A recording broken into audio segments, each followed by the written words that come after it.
This is Sugarbeastie. You may have seen me in certain videos that Fat Preacher Man had taped me on. This is a little segment that we're going to try to start doing, dealing with health facts and tips, just to let you know and to just kind of give you some quick information about certain things. Please feel free to email Fat Preacher Man or hit him up on his tweet and see if there's any particular subject that you want us to cover or go over or find information out for you that you may be curious about. Today I wanted to discuss something that actually is very widespread, but a lot of people don't like talking about because they feel it's kind of embarrassing. And it is 3 letters: I.B.S. IBS, Irritable Bowel Syndrome. Sometimes it can be confused with another type of disorder of the bowel called Crohn's. However, there is a difference. Irritable bowel syndrome is a disorder or disease that, unlike Crohn's, it goes from one extreme to the other. With irritable bowel syndrome, you can go from having, don't mean to gross anybody out, being very constipated to one of having the opposite extreme, constant going to the bathroom, diarrhea. Then sometimes your bowels will correct themselves on their own. You will have times where maybe you're constipated for 3 or 4 days. You need something to help you go to the bathroom, a laxative, usually something non-cramping, like maybe Phillips Phillips magnesia, or something like Miralax or something like that. Or sometimes it will go to the other extreme where you need something to slow it down, like Pepto or Imodium or something like that, because you keep on going and keep on going and keep on going. But then you have these bouts out of the blue where your bowels are normal. With Crohn's, it's different. Usually it's a constant going to the bathroom of diarrhea out of the blue. People with Crohn's usually, like the commercials, really do have to watch where and know where bathrooms are, because at any given moment they can go to the bathroom and release themselves because of persistent diarrhea. With IBS, it's the opposite. It's from one extreme to the other. Either you can have severe diarrhea to severe constipation with periods of normalcy. The thing with IBS is there is no cure. However, it can be helped out. There is a thing called antispasmodics, and I won't get into which ones they are because I don't want to say certain drugs on there. I don't know how legal that is. But you can talk to your doctor about it. He'll prescribe them for you, and what they will do is help slow the bowel down when you're having those periods of diarrhea, which can be very debilitating. It can be very cramping.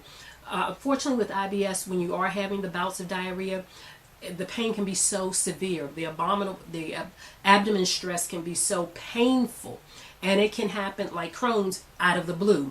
Some of the things that contribute to IBS, the diarrhea side of it, can be stress. Some of it can be also what you eat. So try and stay away from things like things high in caffeine, sodas, high in caffeine, coffee. Those things, if you kind of ease away from them or have less of them, you might notice a change in the pattern of your IBS.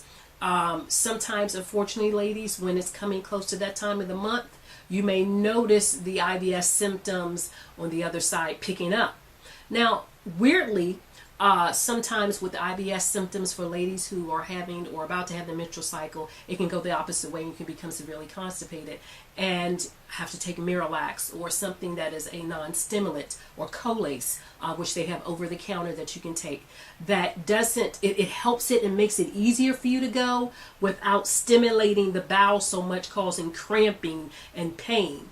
Sometimes, unfortunately, with IBS, once the laxative or once the Miralax or whatever helps you to go, sometimes your body is like, okay, we're going, and then it's a matter of trying to slow it down, and that's when the antispasmodics from your GI doctor, gastroenterologist, will be able to help you. Sometimes they have to do a little bit more than just regular antispasmodic medicine.